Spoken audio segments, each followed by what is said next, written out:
Hello, welcome to episode 21 of Rebreak Radio. I'm Dennis. Today we're going to talk about a lot of Nintendo stuff, basically just Nintendo stuff. Speaking of Nintendo stuff, here are our guests. Kerley. Yo, what's up? You may know him from last week's episode. And also Danny. Hello, how's it going, guys? Wait, I asked him a question. Shit, damn it. Okay. How dare you? We talked about this. All right. They can't answer you, Danny. I'm sorry, guys. Just sit and listen to my beautiful voice. Yeah, we talked about this like literally just before recording that we should stop It's a habit, saying, guys. Yeah. You know it's a habit. You know it happens. Yeah, stop Let us know in the what's up? comments. How are you, everybody? Yeah, please answer. Please comment. I want more comments. Anyway, how are you guys doing? I'm Good, doing great. fantastic. Yes, I'm excited to be back on the show. I will join you anytime I am welcome, good sir. Yeah, that's cool. Yeah, I was like, I really liked having Kerley on the show, so I definitely want him on again. So, Danny, please don't be as likable as Kerley, otherwise I can't have any other guests on this show. That's really hard. I try to make as little friends as it is, and people keep liking me. So Yeah. But yeah, let's. Should we do any reviews of impressions or anything? Have anyone played anything? I can talk about a game that we definitely didn't talk about last week, and that is Celeste, because I started playing it now. And, We definitely didn't talk about that last week. Dennis, dude, this I played game Celeste. has its fucking claws sunk in me so far. Oh, Like, really? I was debating, and I didn't want to tell you this, but I was debating on canceling doing the show to play Celeste. I've been also playing a started lot playing of Celeste too. Yeah. Like, I'm only in chapter 4 right now, but because I am live streaming it right now, but I don't want to like spoil too much and then go back and, pretend like it's the first time or whatever. But I'm going back and getting the berries and the cassettes. I haven't touched the B-sides, but dude, even just like finding the collectibles in that game is so satisfying. Dude, let me blow your mind for a second. There are C-sides. What? Oh, shit. Every level, every chapter has a C-side after you complete the B-side. So do you find a VHS tape in the B-side or something? No, they just unlock for free. Like, after that's crazy. B-side, if you I'm finish so all excited. B-sides. Oh, man. And I started chapter 1 C-side, and I got into the first screen. I was like, wow. It's like And I tried doing the first obstacle, and I couldn't do it. I died twice and left. Jesus, dude, it's like Super Mario Maker when you play the expert mode and you're getting wrecked, and then all of a sudden they update it and give you a super expert mode where it's nothing but like enemy spam and bullshit. Oh yeah. All right. So, what are your impressions of Celeste, Danny? So I'm only on World 3, but I'm the gnomes over at on the channel. We are like super big into Towerfall Ascension. So when I saw it was from the same developers, I was like, okay, I like It needs and then, to come like, to the first, Switch. It needs to come to Right? Switch. I totally agree. Agree. And like Keep going. playing through this, I'm like I'm like digging it so far. Like it feels so much like Towerfall, but like at the same point it's different. Yeah. I love what kind of story's been built so far, like the whole thing, but I'm like also at a spot where I'm like, oh, what's gonna happen next? I'm not really sure. Yeah. I'm like super afraid, like, and this isn't spoilers. This is my inner being like, I'm scared, but I'm afraid I'm gonna get to the end, and Madeline's gonna die or some crazy thing like that. And I'm like, I really don't want that in my life. I want to avoid that. Yeah. But no, I'm loving it. I just beat World 3 late last night, and god damn, did that one kick my ass. I think I had like 300 deaths almost. And I was like, crap. Which one is I mean, World 3? that's To go back hotel. on your comment about to go back on your comment about Madeline dying, she's died to me at least 400 times, and I mean I'm pretty much over it. I'm completely fine with it at this point. I've learned to move on, I got okay. Good. I hope I can become that dark and twisted as well. Just be like, she's dead, whatever. But yeah, I've since I know there are C-sides, I have finished all the B-sides. I've gotten every single strawberry in the game. Nice. I've gotten all the crystal hearts. Crystal hearts are like secret. I saw one of those, but I couldn't find out how the fuck to get that thing. I think it was Chapter in the 2? hotel. Okay. Yeah. Are we all playing on Switch? Yeah, of course. Yeah, I'm a Switch. I mean, Okay. Yeah, why would you play this on anything else? I mean, another reason for them to put Towerfall on there is just like Celeste has to be kicking ass, like on the Switch. You have to imagine. Oh yeah, there was an interview with the developer, Matt something, and he said like, yeah, Celeste is selling the best on Switch, as we assumed it would. Which I mean, like, aren't all indie games really like? Yeah. They're such good like on the go happy. kind of pick up and Yeah, take with kind of games. So. Yeah. But yeah, other than that, I haven't played anything else. I have literally I've been starved for games right now. I'm trying to find something to play. I've looked at the same parts of the eShop at least 20 times this week. And I'm trying to figure out what I'm going to buy. And I just can't figure out what. But yeah, like tomorrow or something, Shadow of the Colossus comes out, so I might play that. Oh man, yes. I haven't played that ever. I watched a Game Grumps play it. I didn't play it myself. I think I'd be pleasantly surprised because I know you're not big into like the leveling up and everything like that. This game is crazy. It just throws you in there and you just figure it out. Like that game is so fun. That game is like magical. Yeah, it's almost like play through that one. It's almost like Breath of the Wild was almost a spiritual successor to that game, in my opinion. Like, I mean, obviously, it's not, but like looking back at Shadow of the Colossus and now in modern days, I'm trying to compare it to like, because there aren't any games that really captured what that game was and what it did.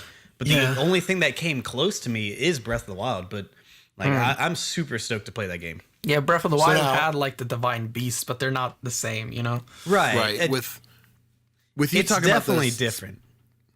Sorry, I don't want to interrupt. I know. No, you're good. You're good. Gotta deal with it's that definitely lag thing, different, but I mean, like in the way that Breath of the Wild just puts you in this world, and it does kind of guide you where you're supposed to go and everything. But whereas Shadow of the Colossus, it puts you in this world, and it's just like, good luck, have fun, Right. And that's kind of what Breath of the Wild sort of does in the same way. Mm-hmm. Yeah. So now I'm picking up Shadow of the Colossus tonight. So after recording, streaming, all that stuff tonight, I'm picking up Shadow of the Colossus, playing it tomorrow. But I'm also in the middle of playing Monster Hunter World, and that one feels very much like I also have not played Shadow of the Colossus. I intended on playing it on PS3, and then that's when they're just like, "Hey, we're making a remaster." I'm like, well, I'll wait. Yeah, and like seeing everything I've seen about Shadow of the Colossus over the years, and looking at it, through someone else's lens or someone talking to me, and me playing Monster Hunter World, I feel like that's much more of a spiritual success. Now, granted, Monster Hunter World's a lot more of the go fight this guy, go. It's very more handholdy as far as objective, where to go and what to do. But there's so much as far as how do I kill this thing? What is it weak against? I gotta climb on its back. I gotta climb up a tree. I gotta find its nest. I gotta try and kill it when it's sleeping. Different things like that.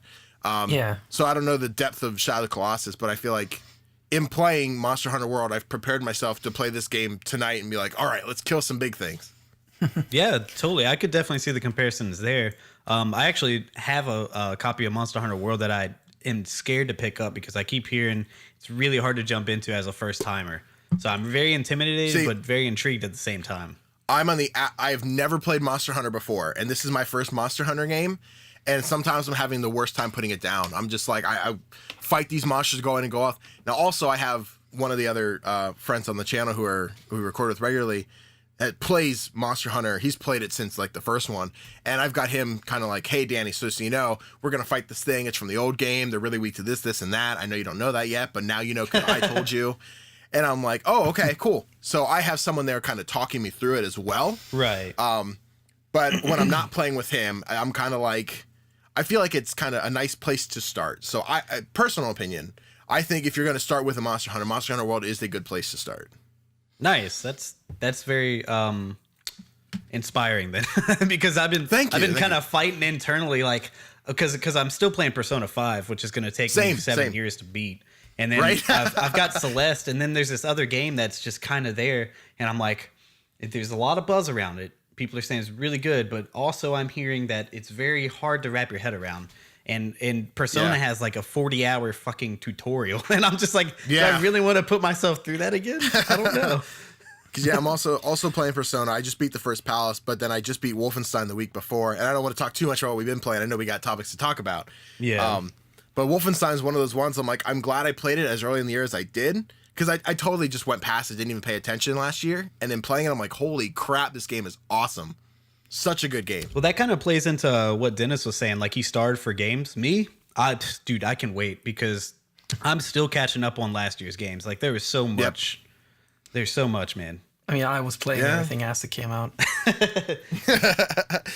I'm unemployed. I don't have anything else to do.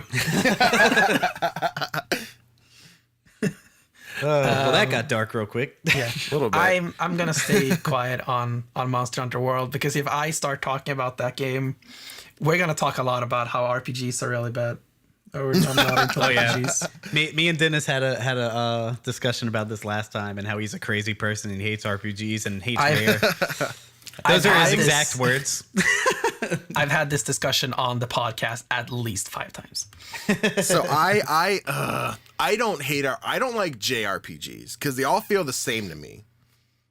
Other than like Persona now, which is really taking me out. And I'm like, this is a really fun game. I like it. But like, as far as turn-based kind of stuff, Pokemon's the only one I can do. I cannot touch Final Fantasy. Every time I get bored to death, I can't do it. Just games like that, I'm like, I just play Pokemon. They got cooler monsters, sorta. See, I have a weird experience with JRPGs where, I mean, I didn't understand what that even meant as a kid, but like I was huge into like Chrono Trigger and then Chrono Cross, and then I didn't really play any RPGs up until like Final Fantasy X or something. So that was completely new and different. And then of course Kingdom Hearts, that's more of like an action RPG. Right. So like, I mean, I haven't played like a billion of them that are out, but like the ones that I've played, I've enjoyed and have been different enough for me. But that's just kind of like, because I didn't oversaturate myself with them. I just kind of picked up the ones that really caught my interest. Yeah. And Persona, I didn't think I would like that game as much as I do, but I could talk all day about that thing. All right, so if you have been under a rock the last week, you may not know the fact that Nintendo revealed a lot of news on their like financial briefing or whatever. On Twitter, mind you. On Twitter. Yeah, I mean, it was in the financial briefing, and then they just announced it all on Twitter too. So the first story that we're going to talk about here is that the Nintendo Switch Online service, the paid one, has been delayed and it's coming out in September 2018. September 2018. So was it? So I know it was delayed from last year, but they hadn't really said when it was coming out until they said this spring, point, right? Spring 2018. Oh, did they? Okay, Yeah. for a couple months. See, yeah. I believe they said spring. I'm not sure. So anyway. So the date is, or they don't have an exact date, just September 2018. September. Yeah. So what do you think this means for the Switch? Do you think, just go free. What do you think about this? My initial impression is it's been delayed for at least a year and a half, right? Because I mean, was it supposed to launch with it in March last year? Or? No, it was supposed to come out fall 2017. Okay, so a year delay. Like in my mind, they had to delay it for obviously a reason. Otherwise, I mean, when they released Splatoon 2 and Mario Kart, they're basically having a free online service, and a year later they're charging. So in my mind, they have to be putting more than just, hey, you can play online and have voice chat through your phone. I think this is how they unveil their virtual console. Or this is where they unleash Smash. Like it either has to be one or the other. I mean, both is a dream come true, but they can't possibly release this with the anticipation that, we're all going to pay this to play Splatoon and Mario Kart. Like there has to be, and my dream is that it's also with a trophy system, but Dennis disagrees with me there. But I mean, you're not like, that would be so cool. I think like me, just going back to Celeste, like if I was playing this on PlayStation, I'd probably be going for the trophies. But since I'm playing on Switch, that really doesn't matter to me. So if they launch some kind of system with that, I think it'd be really cool, and it would feel like Nintendo's actually trying to keep up with the competitors, even though they like to do their own thing. I would love them to do it with their own twist, though. Like, I mean, absolutely. I think I talked about it last week, where it's not just Bing, you get a trophy, but here's a new hat, or like you can give your Mii character, your avatar, a strawberry for getting all the strawberries in Celeste or something like that. Yeah, kind of like the whole the Miiverse thing, or the Find Me on 3DS, where it was like, oh, you beat like 3 bosses, here's a Mario hat. You beat 3 more, here's a Luigi hat. Something like that to kind of more of an incentive to try and whatever their version of a platinum or a perfection would be on Switch. But if they did do that, they would have to Nintendovise it. You know, they'd have to come up with their own thing, because I mean, they're not really worried about what competitors are doing. They're always on their own beaten path. Yeah, but Nintendo never gives a shit. There's a player install on Nintendo, especially because what the Switch is doing now is bringing all these lapsed Nintendo fans that are used to modern consoles, and people like they actually do care about trophies. I mean, not like the majority of people, but people like me. Like, I mean, I've been a Nintendo fan since I was a kid, but like it almost incentivizes me to buy third-party games on PlayStation just to get trophies. And I mean, that's psychotic, but it's in my brain. Right. Like, Maybe that's a problem. Oh, I have a problem. I'm not denying that. I'm not gonna get into rant number 2, but I don't like trophies. I do trophies when they're there, but I think I don't think they benefit the game itself. I think it would be an interesting addition, at least to their new online infrastructure, for them to unveil something like that. It could just be like, I mean, a new Smash game, and then also here's a trophy system optional. Of course, for any of you guys who want to go back and beat Breath of the Wild 100% again, because we totally want to. Something that a lot of people are talking about in regards to the online service is this unsubstantiated rumor of a Netflix virtual console service. Right. Everyone's talking about it like this is something they have announced or is going to announce. And I'm just going to tell everybody, Nintendo is not going to make a Netflix style service. They're not that hip with the trends. Like, they're not going to do that shit. If they can make you pay for every single game again, they're totally going to do that. Oh, absolutely. Yeah, like Nintendo, and this is something that is very unique to Nintendo. Nintendo really, really, really, really values their software on a level that no one else does. Totally, yeah. Super Mario Galaxy, I don't know if it's still like full price, but it would not surprise me if it's still full price. It's GameStop, here we come. Yeah, like I'm pretty sure, like I've seen them selling it at like Walmart for like $20. Yeah, like the point is, like, Nintendo never cuts the price of their games unless they go into their Nintendo Selects line. Exactly, right. But even, like, let's be honest, like Mario Tennis Ultra Smash, that's never gonna go into the Nintendo Selects line. So that means that's gonna be $60 forever. That was one of the problems I had with the Wii U, because like we all know how the Wii U went. It was that console that came out, but just kind of really flopped. Like, it really didn't have a lot going for it, and then when it did, it was like either it was a hit or a miss. And I remember when Captain Toad dropped, I'm like, I want that game so bad, but I don't know, do I want to spend $60 on it or $40, whatever the starting price was? And the same one for Splatoon. I was like, that seems like a lot for a $60, or not enough for a $60 game. I was like, I'll wait. And then Nintendo's just like, hey, it's been a year, Splatoon's still $60. I'm like, fine, take my money. I want to play the game now. Yeah, that's the thing. And that is, there's a lot of things that people have, because Switch has opened up to a completely new audience, definitely. Yes. And what a lot of people does not understand, and I've definitely noticed this around the Switch like community, what a lot of people do not understand is that Nintendo doesn't give a fuck about what you think. If you want, not entirely they wrong. Usually take your notions and just throw them in a garbage bin. Yeah, the fact that Metroid Prime 4 was announced is like mind-blowing. I would have never ever predicted that, because that's a fan game. That is a game that fans want. Nintendo, I'm pretty sure Nintendo does not want to make Metroid Prime 4. Metroid Prime 4 is another sequel. Nintendo doesn't care about sequels. Like, if you look at, and this is very interesting, this is something that I've kind of observed when it comes to Nintendo games. If you look at Nintendo's, like the internal Nintendo games that are being made, they don't make a lot of sequels. Like Super Mario Galaxy 2 is an outlier here, right? But if you look at the more American-centric like Nintendo games, for example, with Retro, Metroid Prime, and like next year or like 2 years later, you have Metroid Prime 2, and then you have Metroid Prime 3. And that is just the Western, how you look at games in the Western world. Right. You look at things in the sequels, but that's not how Nintendo thinks about their games. So, yeah, as I said, the fact that Metroid Prime 4 was announced is completely out of left field when it comes to Nintendo. And yeah, like I'm gonna get back to you, Kerley, in a moment. I'm just gonna finish my thought. The fact that Nintendo has done this many remasters this generation is also a very un-Nintendo move, but I think that is because the Wii U was such a failure, not because they're following trends.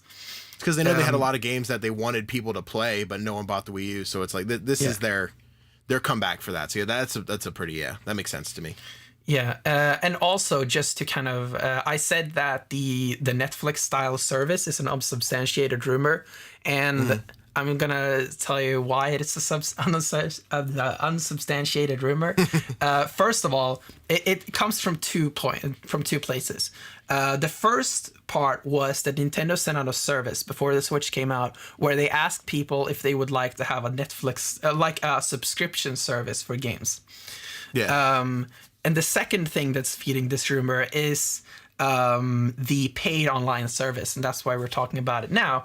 If you go to the paid online, the website for the paid online service, they talk about the classic game selection, and that is when you get access to classic games with online functionality. And a lot of people are interpreting that as a Netflix-style service where you have a big library of games with network features. No, that's PlayStation Plus. This is a PlayStation Plus service where you get one game a month, and it has been modified to support online functionality.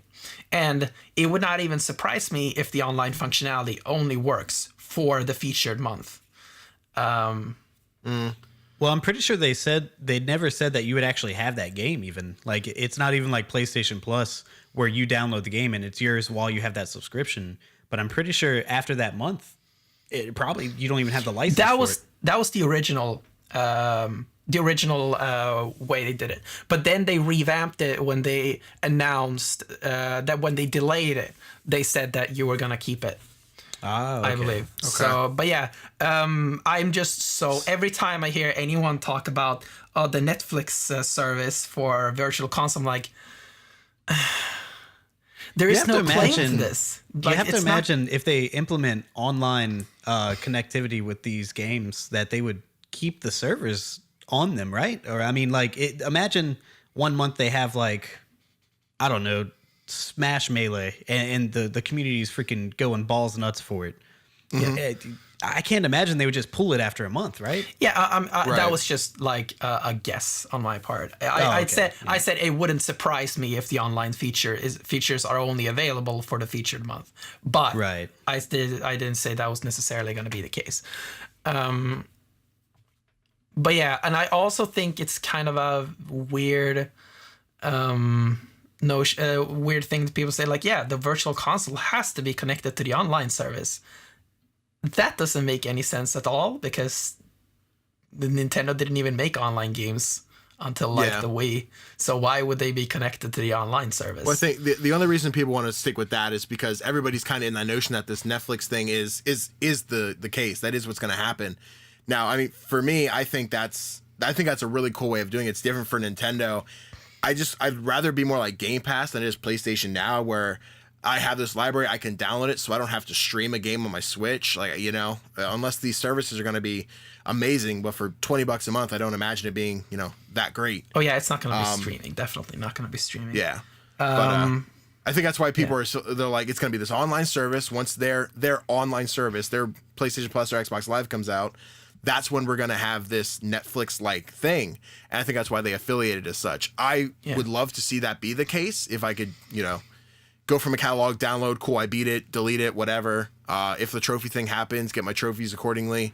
But yeah, it's, you know, it is what's kind of just in the minds of everybody. If that's the case, that's what they think is going to happen. I think it makes sense to think. The reason why I connect those two, the online service with the virtual console, is because, I mean, why wouldn't we have heard virtual console to this point? Like, I just don't understand why they would keep it under wraps. Like, they haven't said anything about it. They have to do something different. One very simple reason, and that's the classic systems. The classic systems are selling like fucking hotcakes. Like, I don't think the virtual console would get in the way of that, though. I mean, it's a collector's. Totally. I mean, I already have Donkey Kong Country 1, 2, and 3 on a cartridge. I'll still buy an SNES Classic. Yeah, but everyone isn't like that. We are a very different. I think Nintendo knows we're all like that. Yeah, us Nintendo they definitely fans do. like, but like, they want to force you to buy the console, and of course you can't force anyone to buy anything. But like, they want to, as close as possible, force you to buy the console instead of buying the games on the Switch. At least until the classic systems are like a fad that's gone away. You know, I think. I would say that we're going to see the classic systems all the way until we reach Game Boy Advance, because creating hardware that can emulate GameCube is way too expensive. So it would just be more cost effective to do it on Switch instead. So yeah, I think it will still be like a couple of years at least until we see Virtual Console, if it is the classic systems. There's no way. Or what could happen? There's no way. What could happen too is that when the NES Classic is obsolete, that's when they bring in the NES games. Then the next year they bring in the SNES games. Next year Game Boy games, whatever. I guess. But what makes the NES Classic, like, isn't it kind of already obsolete? I mean, the console it's built off of is it's 20, maybe 25-year-old console, somewhere in that ballpark. Yeah, but they're releasing it again this summer. Are they? Yeah, they said that they're going to re-release the NES as well. Okay. But yeah, I mean, I'm just kind of talking like I'm like, maybe it sounds like I know everything, but as someone who has followed Nintendo for so long, I feel like I understand how Nintendo thinks, and I'm not saying my decisions are exactly what's going to happen, but what I just want people to understand is that Nintendo is not going to do what you think they're going to do. Nintendo is going to do something completely different. They're not going to follow trends. They're not going to follow what the fans think. And like they do what they think is appropriate for the moment, which is not always the right move, but that's how Nintendo works. And I think when before the Direct Mini was announced in January, that was like the perfect moment where people just had to learn about the fact that Nintendo is not going to do what you want them to do. Nintendo does what they want to do. I definitely agree with you there, but I also think in the past year and a half, we've seen a completely different Nintendo. With the rise of what the Switch is and what it's doing, and them bringing so much more of the third-party indie type stuff, I feel like they are a different Nintendo than what they were 2 years ago. Yeah, that's a good point. It's because I mean, like, there's a lot of games like I never expected in like 100 years that I would see games like Doom, Wolfenstein, and Skyrim on my Switch or on a Nintendo platform. So I think Nintendo's kind of still in the realm of like, we're gonna do what we think is best and what we want to do, but they're also kind of like, you know what, there's a lot of things people would want to play, people would want to experience on this. Granted, the Switch is also not as powerful as, a PS4 or Xbox One. So, come this time next year, I doubt we're going to see, later this year, I doubt we're ever going to see Red Dead Redemption 2 on the Switch, unless there's here's the Switch Plus that has, it's more powerful in dock mode or something like that. But, yeah, there's some games that Switch is going to lag behind on and not be able to experience, but they're getting all those games that, maybe an exclusive Nintendo owner has never played. And I've been waiting to play Doom on my Switch. I just can't justify because I still have it on PS4. But right. Yeah. It's almost getting meta to the point to where Nintendo's going to do what you don't expect them to do, which you don't expect them to do what other consoles are doing. So that's what they're going to do. On. They're like, they don't expect us to follow the competitors, so let's you know what I mean? They're almost getting meta with the shit. I mean, I wouldn't be surprised if what Dennis is saying is correct. So almost that's why I don't expect them to do their usual Nintendo thing. I'm a dreamer, man. I think they're saving this virtual console for something big, whether that's GameCube or whether it's the Netflix style service, which I don't really see coming true. But that's man, if they did that, that'd be awesome. I mean, dude, who's not going to buy that service? I mean, right? Yeah. Every Switch owner is going to, I mean, the attach rate for that would be fucking nuts. You have to imagine, why else would they delay this so long? They're so behind on the multiplayer thing, and that's the one thing that worries me is maybe that's why they're just trying to get bare bones. But a part of me is this is a new Nintendo. What if they are listening to what consumers want and actually trying to implement this? And I mean, I'm just a dreamer, man. I think they're gonna unleash this online thing. It is gonna have virtual console, and the catch with the PlayStation Plus type game a month is these old games that you have with this service also have a multiplayer experience. Right. But I guess going with the multiplayer experience, when you were mentioning earlier about having Mario Kart and Splatoon 2, those are the online games on the Switch. So if they don't release something that's going to be that online heavy, i.e. Smash or that Netflix style kind of thing, I think they're gonna bring this bus in and nobody's gonna get on it because it's, hey, now you get to pay for the internet and all you can play are these two games that came out almost a year ago. One of them is not even really new, so it's just kind of I think if they don't hit us with something like that. This is Nintendo. Would not surprise me for a single moment if that is actually the case. That they released the online service and there's literally nothing to sell it. But I think the most likely game to show up is Smash Brothers. Because they have seen such huge success with the ports from the Wii U, and Smash Bros is the highest requested port from the Wii U. And hey man, Star Fox Zero, come on. And he's gonna move past that one. He's like, I don't want to talk about it. My current theory right now is that Sakurai does not want to make Smash anymore. So this is why they're gonna port 4. Yeah. Because Sakurai is refusing to make 5. I would be 100% okay with the port as long as they combine the 3DS version.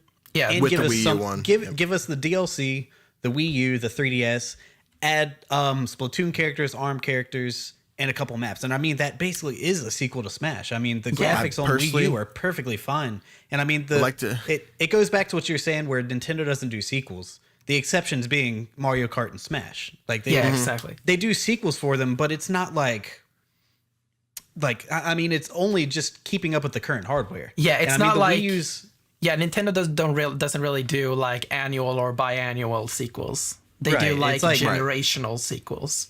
When you have a new console, you can expect a new Mario Kart or a new Smash. But with the Switch, they've been doing these ports from Wii U because nobody had it. This is based Mario Kart 8 Deluxe basically is a new Mario Kart in my eyes. I mean, you have so much new content, but they didn't have to completely make brand new assets for it. I think it's brilliant, and I would be willing to bet Smash, whether it's a port or a sequel, will do fantastic either way. So why not go with the port? Yeah, I think Right. something that is very interesting about Nintendo's sequels is that if you look at the reason why Mario Kart 8 Deluxe is not Mario Kart 9 is because Mario Kart's sequel history has already been defined. Every game in the franchise is substantially different from the last. Right. While if you look at Splatoon, for instance, the reason that why they could get away with making Splatoon 2 into Splatoon 2 and not Splatoon Deluxe is because Splatoon does not have a history of sequels. Right. That's true. So when it comes to Smash Bros has a history of sequels, but the difference between the games are not as substantial as, say, Mario Kart. So that is why I think that they can release Smash Bros 4 as Smash Bros 5, but the tweaks and the additions will be different and substantial enough that it could be Smash Bros 5, but it could also be Smash 4 Deluxe. I almost worry. It's all about marketing, basically, when it comes to that game. With it being a potential port, like, do you think too much time has passed? I mean, No, I don't. but with them doing Tropical Freeze, I think that puts us in the safe zone where, it's probably going to be a port, which I'm perfectly fine with. Like, Tropical Freeze deserves to be on the Switch. Yeah. That it has to be. And I still think they need to bring 3D World. Yeah, probably. Yeah, I would like to see 3D World or a new game like 3D World. Yeah. I mean, I say for me personally, the only Wii U game I'm really hankering for yet, and I'd be okay if it was just a sequel instead of the port. But I need some more Captain Toad in my life. Like that's all I'm really dying for yet. Yeah, I need Mario Maker. I want them to make like Mario, Super Mario 3D World and Captain Toad double pack on the Switch. That'd be awesome. Yo, that would be amazing. What I'm very worried about, and this happened, we have seen this happen right now with Donkey Kong Tropical Freeze, and that is that if the ports up until now, and also actually Bayonetta and Bayonetta 2, the ports up until now have been enhanced ports. They have been, it was Mario Kart 8 Deluxe, where it was Mario Kart, but we added more stuff to it. And Pokken Tournament, that was Pokken Tournament, but we added more stuff to it. Now we're seeing Bayonetta 1 and Bayonetta 2, the exact same game for the exact same price on Switch. And then we also see Donkey Kong Country Tropical Freeze, the exact same game. They added Funky Kong, but pretty much the exact same game. It's not called Tropical Freeze Deluxe because, let's be honest, it did not need another title. I mean, Funky Kong is basically just easy mode, right? Yeah. Yeah, definitely. And it's even worse when it comes to Tropical Freeze because it's $10 more. It was $50 on Wii U and now it's $60. I didn't even realize that. That's true. Yeah. But yeah, it was when Game Grumps played Tropical Freeze on their channel. Dan introduces the episode by saying, "Welcome to too many fonts," because the logo is Donkey Kong, one font, Country, one font, Tropical, one font, and Freeze, one font. So they did not need Deluxe with another font underneath there. That is hilarious. That's great. But yeah, anything else anyone wants to say on that topic? Otherwise, we're moving on to Mario Kart Tour. I don't think so. I think we're good on that. I think we all kind of got that on that. Yeah. All right. So let's talk about Mario Kart Tour. I don't think this is going to be a long topic at all. No, I wouldn't imagine so. So yeah, they announced that Mario Kart Tour will be coming to mobile devices before the end of this fiscal year, which is March 2019, or the end of next fiscal year, because their current fiscal year ends March 2018. But yeah. Okay. So for dummies, when is that? What exactly, like, what is the release of that? Is that 2019 or is that? It could be any time between March 2018 and March 2019. Yeah. Basically. Okay. So pretty much March 2019 is like, that is the latest it should come out unless otherwise stated. Okay, but so 2019 we is have a the year. latest. So it could come out in 3 months. It could. Probably It won't, but it could. But they're leaving it Gotcha. open that it could just drop then. So The most interesting thing about this, and this is kind of paired with the last topic, but like the fact that they released all these tidbits of news on Twitter versus doing a direct. Like, or maybe like they could have easily done another mini direct, except they wouldn't have any video to show for it. So that's what makes me think that this is not coming out till 2019. Yeah, I feel like this was a very early announcement. Like when I saw this on Twitter, I was just like, okay, like you really have nothing to show me. And when they like, you have almost like a little over a year until this could potentially come out. I'm like, you might have jumped the gun on this announcement. I'm, for one, am not too excited for it. I feel like it's kind of going to be a watered down, and I mean, it is a mobile game. That's what it is. But my personal, when I saw it, I don't imagine having a comparable Mario Kart game on my phone. Oh yeah, I imagine having like a temple run kind of dodge to the left, dodge to the right, turn, jump, kind of thing. Something that's vastly different, but still comparable. It could just be like those. an auto driving, and you do the item sort, or like use the items or something like that. Exactly. Yeah. Like I feel like we won't get like a full-fledged Mario Kart kind of game. Yeah, it's gonna be interesting because we already know what Nintendo wants to do with the mobile games. The mobile games are just marketing for them. Like they want to feed into the real one on the Switch. Yeah. The mobile games are there to perpetuate the names of their franchises to the new generation who plays on smartphones. And they don't want the mobile games to replace the console games. So Mario Kart Tour can't be too similar to Mario Kart 8. Not at all. Right. So yeah, it's really hard to like imagine what this is gonna be, because what can you do? Like when they announced like Super Mario Run, but obviously they announced it at the same time they showed gameplay. But like, if you would have thought about that beforehand, you have Mario. Mario does something, but Mario is not as defined as Mario Kart. Mario Kart has a definition, while Mario is just a character. So it's gonna be weird to see like what actually happens with this, but. Yeah. I mean, I have predictions. I doubt it, just for the 3 mobile games we've had so far. They've kind of been dodge, dodge, dodge. But if there was that coexisting release of a Switch game and the mobile game, like, so hypothetically, say we get this March 2019, and then we'll say maybe April or, maybe even as late as June 2019, we get our first Switch Mario Kart, not like Mario Kart 9, whatever we're looking at, the first new Mario Kart. And this is like, hey, you play this, you beat this certain level, you unlock this character, or you unlock this card, or you unlock, stuff like that. I think that's one of those things that's going to tie those, smartphone only kids. And they're like, Mom, can I get a Switch? Mom, I got stuff in this game and I can play it on the other game. I think that's really going to help them in that marketing. But so far, of course, Mario Kart Run, yep, that's a game. Super Mario Run, Animal Crossing, and Fire Emblem. We haven't had games that coexist and being like, my Animal Crossing stuff can go to, New Leaf or potentially a new Switch Animal Crossing or anything like that. So I'm not anticipating something like that, but I think it would be a smart move on Nintendo's part if they would do that. Yeah, something that I find very interesting about the wording that they use in the announcement on Twitter is that they're specifically calling it a new mobile application. While I haven't seen like a similar tweet announcing Super Mario Run or Fire Emblem Heroes or Animal Crossing Pocket Camp, but I feel like those games were more specifically defined as games, while this is more labeled as an application, which is the same way as they announced Miitomo. Miitomo was announced as an application, but everyone called it a game, while it was more actually like a social network rather than a game. That's a great point. It kind of, like I'm like rethinking the whole thing. Like this could just be like a companion app, or I don't know, but that's it is called Mario Kart Tour. And when it comes to a tour, you assume that it has something to do with traveling, right? Going to multiple places.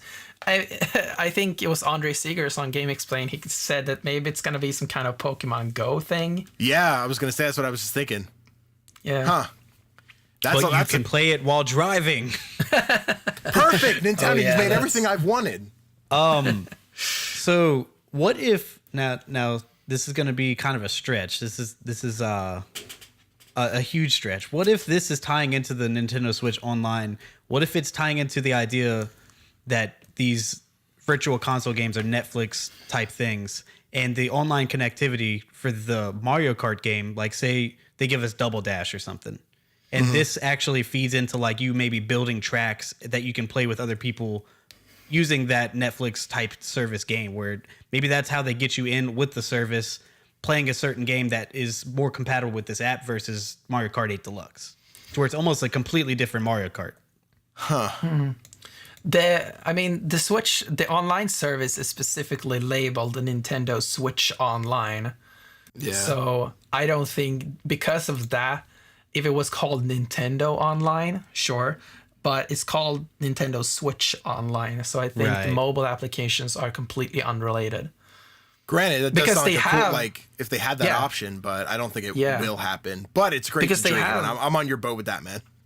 Yeah, they have a service that is like for overall Nintendo. That's My Nintendo, and My Nintendo is integrated into all the mobile apps and will be coming to Switch. You can actually, if you have a physical Switch game, you can go into your if you press plus on the game, you can redeem your My Nintendo points for it, and you also get My Nintendo points automatically by purchasing things on the store. So. Right. I'm most interested to see what the pricing is going to be for this, because how Mario Run, what was it? Super Mario Run was what, $9.99? Yeah. And arguably that's a wonderful price for what kind of game it is. There's a lot of content there, plus they promise updates and all that, and they added worlds and everything like that. But a lot of people weren't on board paying $10 for a smartphone game. I know I wasn't. I didn't buy it.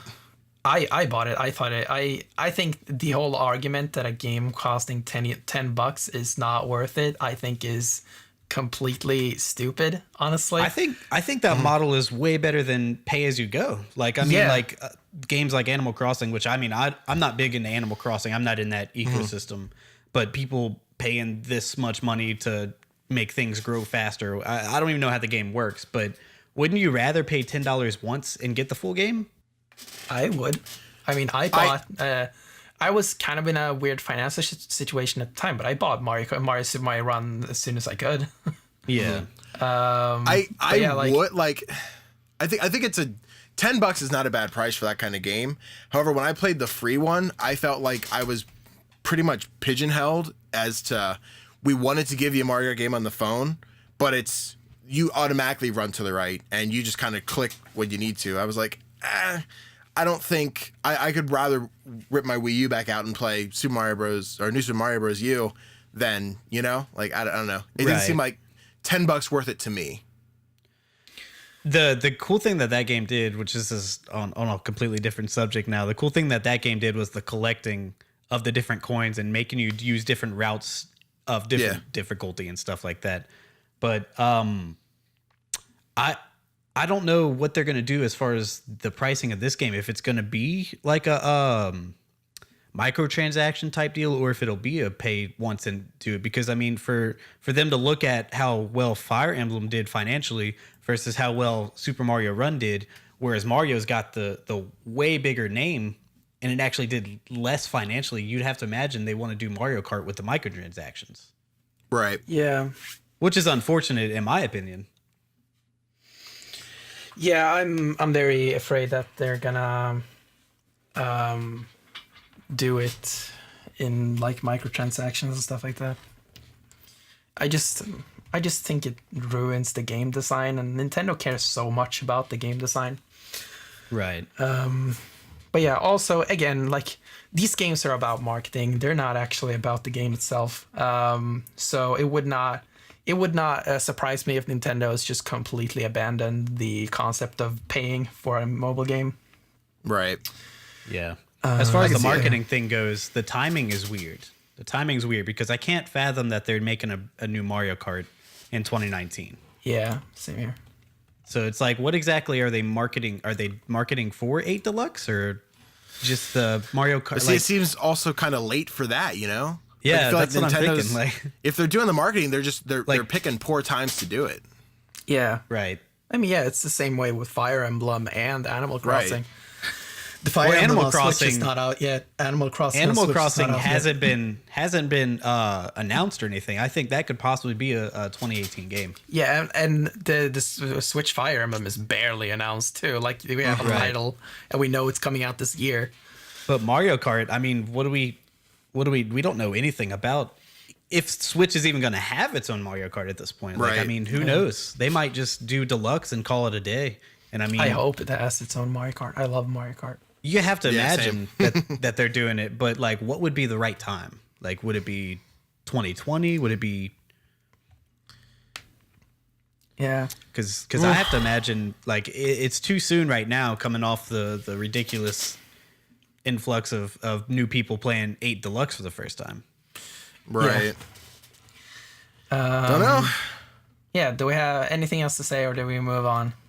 Let's go. Yeah. I think that's it. I don't think there's much more for tour. We kind of talked that probably a little longer than we should have. Yeah. Like, with there's not everything. much information there. Yeah. Yeah. All right. So here, this is kind of a more of a general Nintendo Labo topic, but yeah, they announced that, or they didn't really announce, they detailed it because this has already been announced. But yeah, Toy-Con Right. Garage, they named it and they detailed it. So a lot of people talked about this like this was new. They in the hands-on experience, I think it was Kes McDonald on The Guardian. She was talking about how she kind of mentioned that it were going to be programmable in her original article. And we also saw how they had in the trailer, you have this like very primitive looking application that's kind of controlling this cardboard man. So so I saw that, and they talked about it in the Guardian article and all this stuff, and yeah, you're gonna program. But yeah, they basically like detailed it a little bit more, and it's very, very, very intriguing. Basically, you can take every feature that the Joy-Cons have, and you can program them to do pretty much anything you want. Right. And that is super fucking cool. And you can even take the Toy-Cons that you have, and you can make them work together with each other. I think they said they said like you can take the motorbike handle Toy-Con, and you can make it work together with the RC car Toy-Con. So you can basically steer it using the bike handles. Like, that's fucking awesome. That's so weird. That is so bizarre. Yeah. My initial impressions on this were pretty mild. Like I actually laughed at the original trailer because I was like, this is so fucking weird. The fact that like they're doing this, but the more I see about it, the more intrigued I am. I still don't see myself buying it. And the one thing that I see this thing struggling with is it's definitely marketed towards kids. Like that's their main audience for this. But man, when you get into the garage idea of it, that is way too complex for kids. So I mean, there's something Right. for older audience as well, which is intriguing. But at the same time, I can't possibly imagine myself like in my living room with a robot backpack. Like I don't know. Right. Man. It's almost caught between the age demographic that they're actually going for versus the ones that can actually do this kind of stuff. I actually think that the Toy-Con, fuck, I'm saying Joy-Con all the time. The Toy-Con Garage feature is, I think we're going to see 10 years from now, we're going to see programmers that became passionate about coding because of Toy-Con Garage. They were like 10, 12 years old, and I'm like, I can reprogram these things. And then they become like coders later in their life. Like, I love the idea of Nintendo Labo, and I'm just so fascinated by, like, we're gonna see, as I said, like 10 years from now, we're gonna see people who came into like architecture or design or whatever because of Nintendo Labo. We're gonna see people who became programmers because of Labo. Like, this is such a huge thing, and I think anyone who underestimates this, they don't understand how massive this is going to be. This is going to sell Switch systems on its own. People are like, parents are going to buy Switch systems for their like 8-year-olds or whatever. Right. Because of this. This is not just a game. It's about the experience of building it. It's and it's also like a bonding process. Like you can build it with your parent, and like I think that there have been like on hands-on impressions lately, and even something as simple as the fishing rod takes an hour to build, and that's content in itself. Building the fishing rod itself, and then you can actually use it for something like that is awesome. And See, then that's the most interesting thing to me is the fact that like when we were kids, we had like model cars where we glue together, but you couldn't really play with them because they'll fall apart. Whereas this is the whole opposite approach where you're going to build this shit and you're going to get a game to actually play with it. That's freaking fascinating. Yeah. And not only are you going to play with it, you're going to learn how it works. Yeah. The technology in these things is astounding. Like, yeah. It's cardboard with like some weird chips and IR readers, and it somehow works with vibrations. It's just like, what? I think it's so such crazy. a cool idea, like everything they've kind of built and laid out here. However, the main thing is like we don't do much Nintendo content on the channel just because we all know how Nintendo is with their content on YouTube and monetization, so on and so forth, etc. But just looking at this, when I saw it, I was like, this would be really cool as like a stream or something I could do where I could have people watch me build these things. However, that's all they really get to see me do because you can't record Switch unless it's in the dock. So if I'm saying hypothetically, and the whole price point on the two different sets is a whole nother topic of discussion. But just say we went with the variety pack. If I'm going to build the little bug, I'm going to build the motorbike, I'm going to build the fishing rod, I'm doing all that stuff. That's all they can watch me do because I need to have the Switch itself in that piece of cardboard. So you can tell Nintendo was very much oriented in the let's make this as something people will play with. They were like, content creators isn't really necessarily for them. Something they can't really show their audience.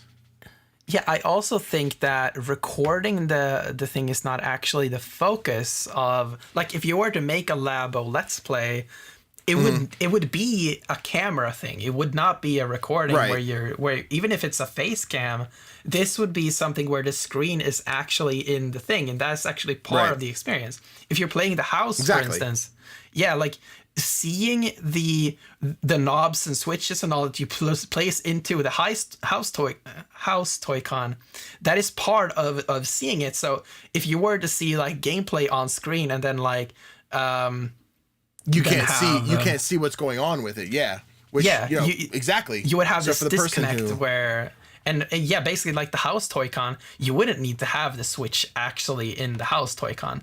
You could put it in the dock because how the thing actually works is by using the Joy-Cons. Unless it's actually using touch functionality, by the way, which and I'm also sure that Nintendo is like locking. If you put it in the dock, it's like, please put it out of the dock or whatever. Something like that. So, but we haven't had any hands-on time with Labo, but there are a lot of who has. I think one of the best, if you want to find out more about Labo, go find Game Explain's video about Labo. They interviewed a couple of people who went to try it out, and it was really in depth. They talked about pretty much everything, and they were able to answer pretty much every question that that is possible to answer at this point. One of the most intriguing things about that video that Game Explain put up, they showed some features that I didn't know that it had, like where it actually has like a heat detection. To where, if, like, say the RC car, it can like read your heat or something. It's basically the Predator they compared it to, and that thing will follow you or something. That is freaking nuts. Yeah, and that is something that a lot of people have missed in regards to the IR motion camera that is in the right Joy-Con. A lot of people are calling it an IR sensor. Like, no, this is specifically an IR motion camera. It is a camera. And it is a motion sensing camera. It's not a sensor, it's a camera. And that is something that we're learning right now, more specifically of like what it can actually do. And they joked about it, but like you were saying with the content creator thing, they joked about it, but like imagine like the speedrun community with this thing. Oh yeah. Like imagine the the weird Like just like GDQ, they have people building Labos. I mean, that's an expensive game to speed run. Yeah. But like he's saying, it's taking you an hour to put together these fishing rods. Imagine people doing it in like 5 minutes, just like origami champions. Just I would be super fascinated to watch that. Yeah, that would be fun. That would be cool. That would be pretty cool. Yeah. So anything else, or do we move on to the last topic of conversation? Only thing I've got left to say, Nintendo, I'm just saying, before I sound like an idiot, the robot and the variety pack are separate, right? Like, you don't get all the variety pack stuff with the robot. Yeah, the variety is separate from the robot pack, yes. That's really fucking expensive. Yeah. For just the robot. If I got all the variety stuff with the robot, I'd be like, okay, sounds good. But I don't think the robot's enough for me to spend. Is it not 90 for the robot? 80 for the robot? 70. 70? 80 maybe. It's expensive regardless. So I could see myself getting the variety pack, but the robot is one I'm like, I want that. But the that's robot really is the overpriced. coolest one, though. It really is. It really is. That's where they get you, man. So the robot's much. the best Yeah. one, but like you have to go with variety pack, in my opinion. Yeah. If you're not going to get both, you have to go with variety. I mean, definitely. because otherwise it's just a one trick thing. Yeah, if you're only Yes. going to get one, probably, then get that. I think it would have been smarter for them to just bundle it all together. I mean, Absolutely. then it would have been like a $100+ thing, you know? If they could have just bit the bullet, bundle it all together, and just been like a $85, like for all of it. Yeah. Something like that, I would have been on. I probably would buy it day one. But yeah, when it's I got the one that's like 60, 70, and one that's like 70, 80 ballpark kind of price, and I have to buy both those. And just imagining the packaging is going to come in like a big box or something like that. I think, to me, I'm like, that doesn't make sense to me financially. I should not get both of those. Yeah. Yeah. So that's all I want to complain basically, the variety pack is what gets you in the door. And then once you see how awesome it is, you're going to be like, I want that robot. Then you're going to save up and get the other one. Yeah, I that's guess. the thing. You're That's going their to buy idea. one of the other, and then you're going to be enticed to buy about. the Two at the other one. others. Yeah. Yeah. So, one last thing. Are either of you buying it? Or one version of it? I want to buy both, but I'm going to buy one of them, and I don't know which one I'm going to get. But yeah, I definitely want to get them. I think don't I'm gonna think skip. I'll get it at launch. I'm going to skip it for now because, I mean, I do have a daughter, but she's... I could see her being into it, but she doesn't actually live with me, so I feel like we would only get to do it. Like I don't know. I think I'll So pass often, on it. yeah. Maybe if there's ever a price drop, I'll pick it up. But I don't see this thing's gonna be flying off shelves. I don't see them dropping it anytime soon. Yeah, this is So not gonna get a price maybe if the actual, like, I know they have hands-on stuff going on now, but if people are really like lighting the world on fire about it, I might change my mind. But I'm gonna be reserved about it for now. All right. All right. So here's the last topic, and that is that Toad's hat is not his hat; it's a head. No, I'm just kidding. We're gonna talk about the Mario movie. We're gonna talk about the Mario movie, and we're bringing back the pitch from like 5 episodes ago. This is the section of the show where we pitch a game, but it's not actually a game; it's a movie. So we haven't actually brought it back anyway. So Nintendo announced that Nintendo and Illumination Entertainment are partnering to make a movie about Mario that is co-produced by Shigeru Miyamoto and Illumination's CEO and founder Chris Meledandri. So what we're gonna do, because that's all the information we have, and instead of talking about that, we're gonna pitch our own Mario movie. That we are. Yeah. So Indeed. let's. I think the best way to go about this is to get the basics out of the way. Charles Martinet has to play Mario and Luigi and Absolutely. Wario and Waluigi if they're in the movie. That has to happen. I want them in the movie really bad. I'd love to have Wario and Luigi, or Wario and Waluigi are just two characters that are just underappreciated in the Mario the universe. Yeah, totally. Like if those two got their own game, like I'd buy it 3 or 4 times over. Any DLC that came out with it, if they have cases, special stuff, Wario and Luigi don't get enough love, and they need more of it. Yeah, definitely. I agree. Like there was this joke like way back around the release of like Mario and Luigi Partners in Time. There was this like image that you can find that was called Wario and Waluigi Partners in Crime. And I was That like, would be so yes, cool. make that now. Like, That'd have been Nintendo, awesome. you won our money, right? Like, I mean, this is all you got to give us. Like, Yeah, I really want to see a game starring Wario and Waluigi. And I also think, it's gonna happen. Yeah. It's just a matter of when. Like, yeah, Waluigi is just such an underappreciated character as well. Like, Oh, by put him in far. Smash, please. Put him in Smash. I mean, he was Absolutely. that trophy character. I mean, Hook me But up. yeah. Give me some Waluigi. so yeah, we definitely need everyone who has voiced a character in the Mario universe to reprise their roles. Right? So, like, Peach has to be played by, I think it's Jen Taylor, I believe, who voices Peach. I think so. And I think it wouldn't surprise me if she voices Daisy and Rosalina too. Right. Yeah. But How yeah, expanded do you think this universe will be to where it would have all these characters? Or I mean, we're definitely gonna see Mario, Luigi, Peach, and Bowser. Like, Okay. that's Yeah. and Toads. that's kind of where I'm at with it. I mean, since this And movie Yoshi. is, Yoshi's gonna be in it. yeah, well, Yoshi's And probably Yoshi. gonna be there too. But yeah, since this is made by Illumination, that means we're gonna have a lot of Toads. We're gonna have a lot of Toads. Dude, I think where you're going with the Toads, I think it's gonna be Goombas. Goombas are gonna be like the minions of this movie. Yeah, Toads and Goombas are gonna be the minions of this movie.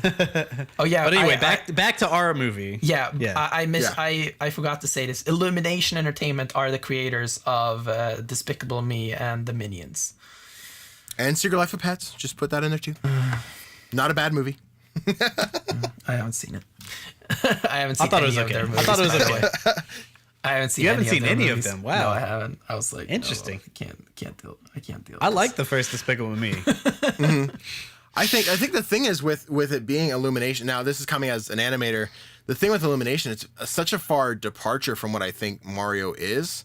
So I'm interested to see what they do because I feel like they're gonna really make it a goofy film going through Illumination. I know it's something that wouldn't happen, but I'd imagine. Well, I guess since I'm already talking, I'll start with my pitch. I imagine we're gonna get that Mario Odyssey builder kind of like we just got off the hinges of Mario Odyssey. We're still fresh for something else. We're gonna get this movie. We're gonna have these enormous environments. Now that being said, I think we're gonna have that very generic plot of just ripped out of the movie. Bowser's gonna take Peach. Now Mario's got to go get him. I think Cappy is gonna be the only character that might get voice acting, though we might get an actual person to voice this character. But I think that's what we might get out of this movie. Yeah, I think when it comes to like actual voices in this movie, I mean, I would actually kind of like to see a movie that doesn't have any dialogue, but we're not gonna get that. Right. That's what I'm interested in hearing about. Like, how much dialogue is this? Like, because I mean, you said Charles is going to be the main voice actor in the games. He says maybe a dozen words. Like, Yeah. Yeah. So there's not much to go with. Yeah. Yeah, exactly, and that's why I think it would actually be a very good idea to bring Cappy into this movie because Mario could be like his regular setup where it's like Yahoo, waha, and Yeah. like, All the generic stuff. Yeah. Yeah, and Cappy is the character that talks for him. You know. Yeah. Similar Cappy's giving to- us the story. Cappy's telling us like, oh my God, Mario, we have to go save Cappy. Is it his sister? Is the person we're saving? Peach Yeah, and I don't Cappy's think they're sister or gonna something rip like that? off the Odyssey story. I think this, and actually, I think this is gonna be a very, when it comes to Mario, this will be a very generic movie. Absolutely. I mean, when it comes to like Mario environments, like it's gonna take place in Mushroom Kingdom. It's gonna take place in like a lava place. There's gonna be like a desert place and an ice place or whatever. We're not gonna see New Donk City. We're not gonna see like Cascade Kingdom or anything that we saw in Super Mario Odyssey. It's gonna be like pretty much basic Mario. That's heart shattering me because I think now again this is going with Illumination as far as they've been animation studio, they don't hold a candle like the environments and stuff you see in Pixar, which I think is what they would need to kind of bring that Odyssey stuff to life.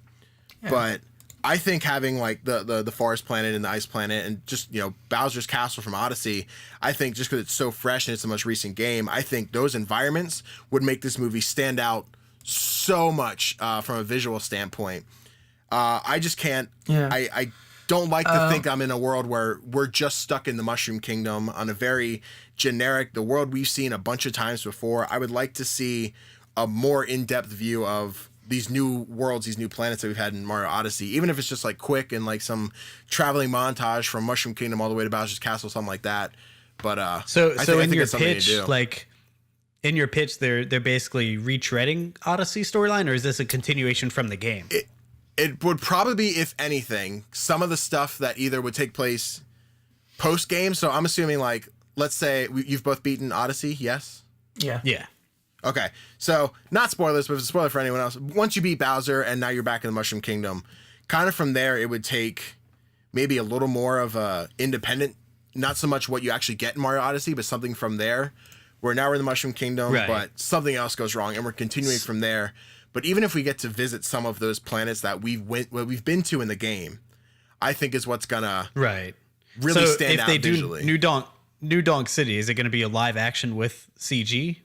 Or is it going to be CG humans? Or I think it would almost have to be. I think as soon as you how tell someone to fucking do, weird would that be? Like Space Jam, Mario Odyssey. It's gonna be one of those things. I think I don't see Illumination doing that, but it'd be really interesting just for a short part of the movie. Yeah, right. I really don't think that's gonna happen, and I actually think Super Mario Odyssey is too new to be interpreted into something else. Yeah. So you think they'll base on something else? If you look at what's it called, the trailer that we saw from the amusement park, okay, that they're making. That one looked very much like Super Mario 3D World. Okay. And I think they will be making a movie that is using like the canon Mario art style, and that is the boxy look of 3D World. And that is what I think we're gonna see in the movie. The big question that I'm kind of wondering about when it comes to like the visual style is, do you think we're gonna see the more textured style that we saw in Super Mario Odyssey, where like Mario has actual textures on his model, or do you think it's gonna be like this rubber Mario that we've seen for ages? I think if they do the rubber Mario kind of stuff, it's a huge step backwards that I don't think they could afford to do. I think they have to go with these more modern, really detailed kind of textures and materials, and even if they would stick with that Mario 3D Land or 3D World kind of build, but textured that stuff differently, made it not realistic, but far less rubbery and plasticky than we've known it to be in the games, I think is going to be a step forward of what they need to do for this movie. Yeah, because if you look at, and I think, I actually agree with you, because if you look at Pixar movies, absolutely, Pixar always goes after a realistic lighting, realistic materials, and all that stuff. Even though the content of the movie isn't realistic, everything about the presentation is as realistic as they can possibly do. Right? Like if someone has a pair of jeans on them, that's gonna be as close to denim. Realistic denim as possible, right? So yeah, that's I think that's definitely gonna be what we're seeing in the movie. But I would like for it to look a lot like Rabbids, personally. Like Rabbids. Okay. Yeah. Because I think that the comparison with Illumination animating it with that Rabbids style could fit really well. I did not like how Rabbids was a step back in Mario's art style. Yeah, like really? if you look at the lighting of Rabbids, like that was beautiful, but I really liked when they stepped away from Mario's like rubber clothes and actually made it textures and actually made it look like real fabric. Yeah. I'm just thinking what would be a good match with Illumination. Yeah. I mean, it's a good point. So let me pull up a picture of like a minion. So here's my pitch, and this is less of what we're actually gonna see and more of what I would want to see in a movie, because like you guys said with Mario, we all know the story. It's basically like how they do with origin stories of superheroes. Like, we're sick of it. So I would rather them kind of start the movie sort of like with Odyssey, where Bowser is already kidnapping Peach and him and Mario are at a head, right? So the final conflict of a normal Mario game would be the start of this movie. And what if, like, by some weird turn of events, like they body swap or something, where Mario saves Peach, but it's actually Bowser in Mario's body, or some stupid mix up like that. And basically the movie is Bowser, aka Mario, is actually trying to get back home, and then meanwhile the Mushroom Kingdom's on fire and all kinds of bullshit. So I sent a picture from the Minions movie to you guys to kind of look at how they actually interpret materials in it. And if you look at the Minions themselves, like their pants, they look like denim. The rocks here on the ground, they look like rocks. So I think the visual, and if you look at the weapon thing that he holds, like the metal part there, it looks like metal. All this stuff, like, I think that actually tells like how it's gonna look, because they're gonna wanna do like a Pixar approach to how they interpret materials in this like cartoon world. Dude, I would be happy as fuck with that. That looks awesome. I think that'd be a good style that they would go with. Yeah. So Donkey Kong has to be in it. I'm just saying. I want Donkey Kong there. I would also love Yoshi's got to be in there. Of course. Yeah. I could see them not having Donkey Kong in it, and Donkey Kong would be in a potential sequel, or he's in the after credits. Or what I would most like this is like my pipe dream that would happen here, right? So like we see this Mario movie come out, and then we get like maybe a Donkey Kong movie. We get maybe like a Metroid, a Zelda movie, or whatever. Oh, and we build this Nintendo cinematic universe. It all fucking leads Smash Bros. Movie. Yes. It all leads up to a Super Smash Bros. Movie.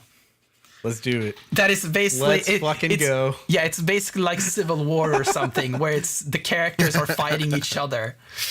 It would be so awesome. I hope they do that. It would be spectacular if they can pull it off. I think that the hardest thing about it is the whole silent protagonist is such a hard thing to pull off anymore, unless it's in like a video game setting. So as soon as they give us a movie where we're gonna have like silent protagonist Mario, if we get silent protagonist Zelda movie, we'd probably have voice acting for Samus in a Metroid movie. Donkey Kong would be his unks and grunts. I think once we start trying to do that movie after movie, it's gonna be really, really hard to keep people pulled into those things unless they knock it out with a plot. The Smash Bros. Movie would be a fucking disaster. No one would be speaking. There would be literally no speaking roles in the Smash Bros. Movie, unless you have like Sonic, and he talks way too much. You're too slow. You too slow, Mario.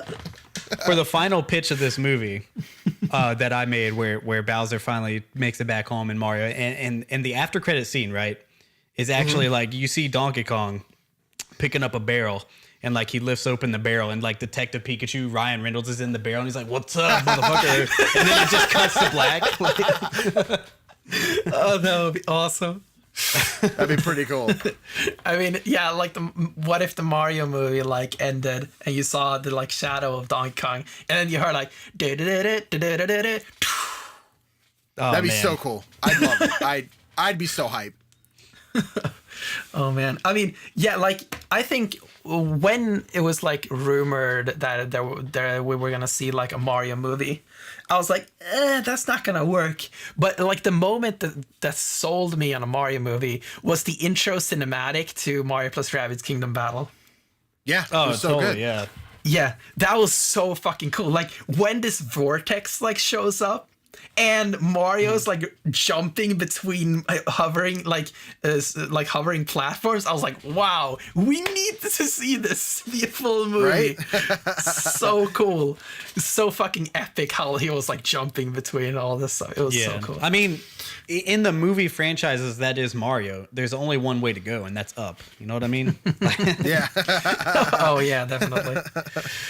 But yeah, like in terms of plot, it's gonna be a super simple plot. It's gonna be about Absolutely. rescuing someone. I would kind of no, actually, I would like to see them do like a more normal plot where you have Mario and you have Peach being kidnapped by Bowser, because I think you can actually do a very cool.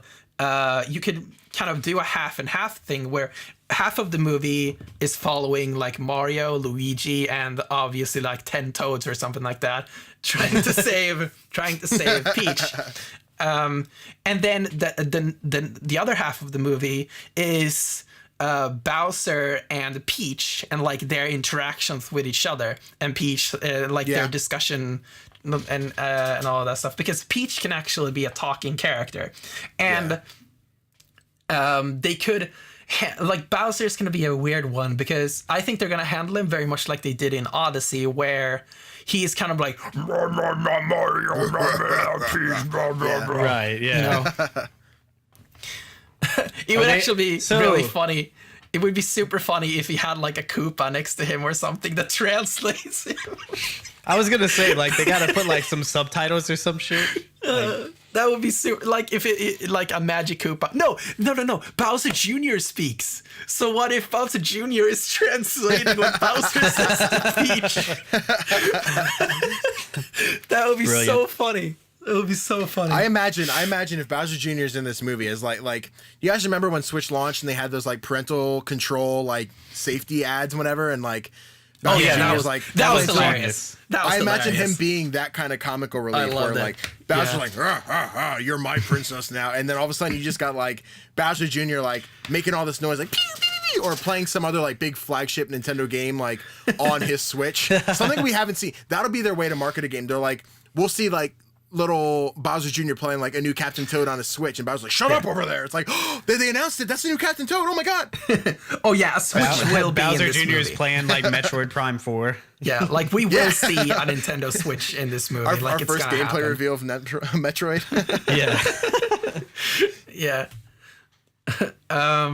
But yeah, we're definitely seeing a Nintendo Switch unit in this movie. Yeah.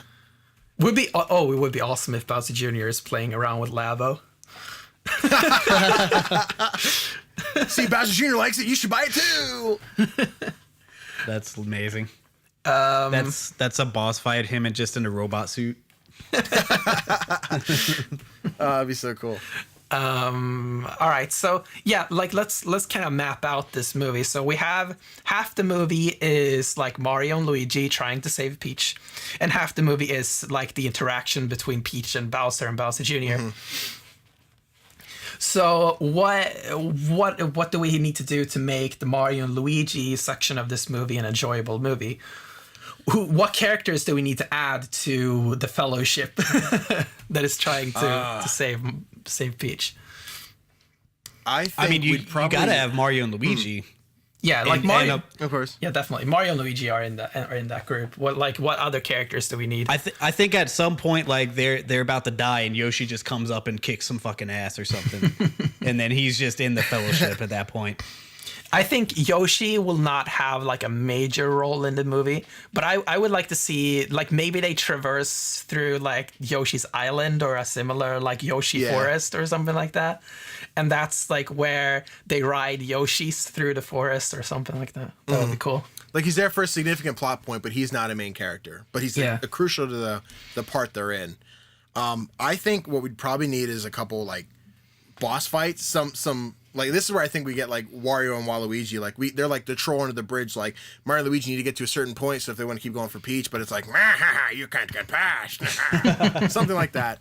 Having like a big fight with like Petey Piranha, just some of those flagship enemies, more than like Koopas and Goombas, but like bigger stuff, like stuff like that. I think is gonna be a good plot point to be like, look what we've had to go through to get this princess again.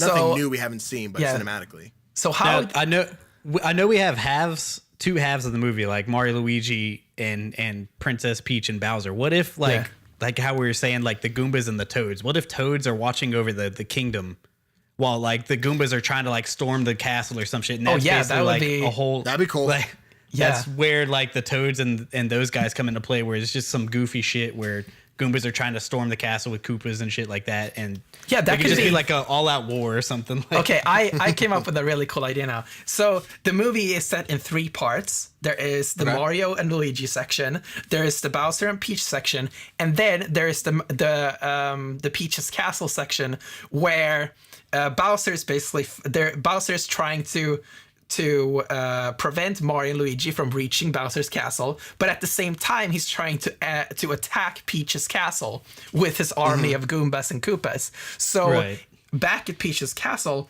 Toadsworth and his army of Toads are trying to defend the castle. Yeah. we should have one of them take off their hat and another one like try to do it, but they can't.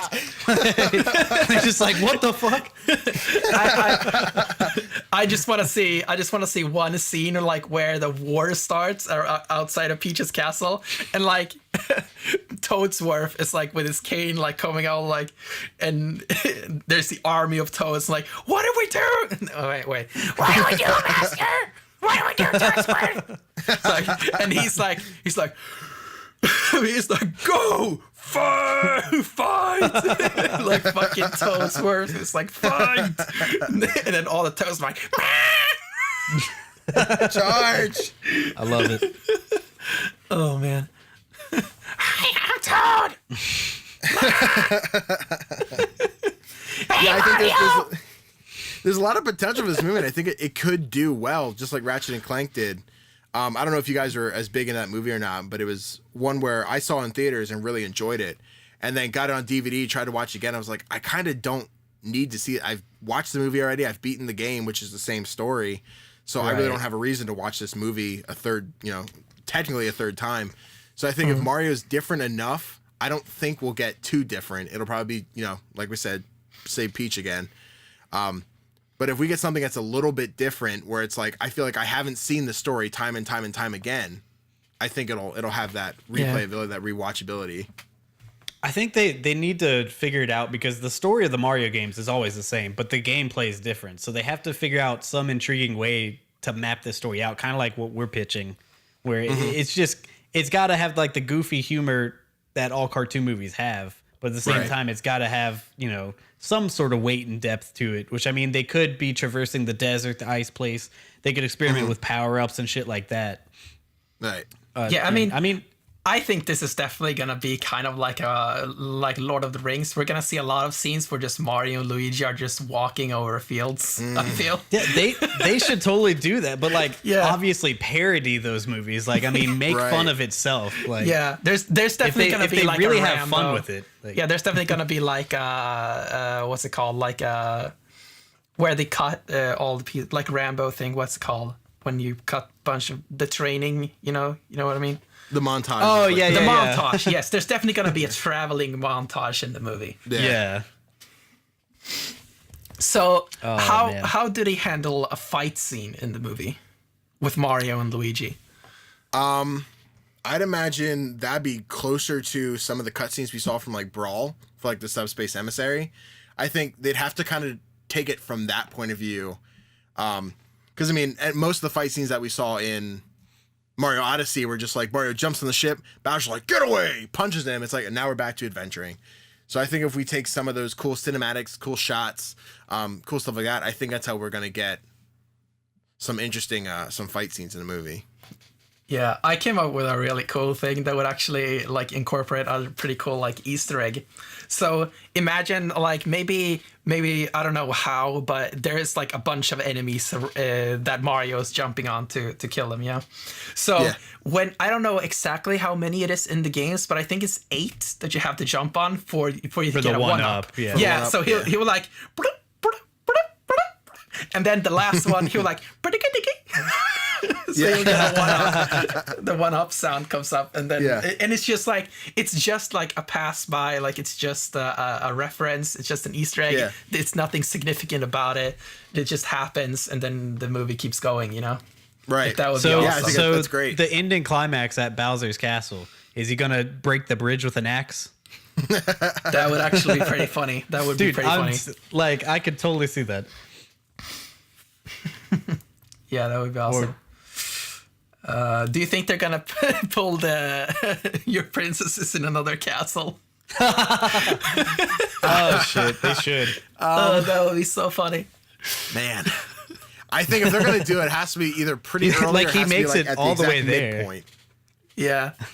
No way, it has to be the end, and you think he's there, and At there's the just end? a toad. Yeah, dude, there's a toad there, and he's like, "Oh, princess is another guy." I mean, they would still end it where he goes, and she's just in Yeah. the next room or something.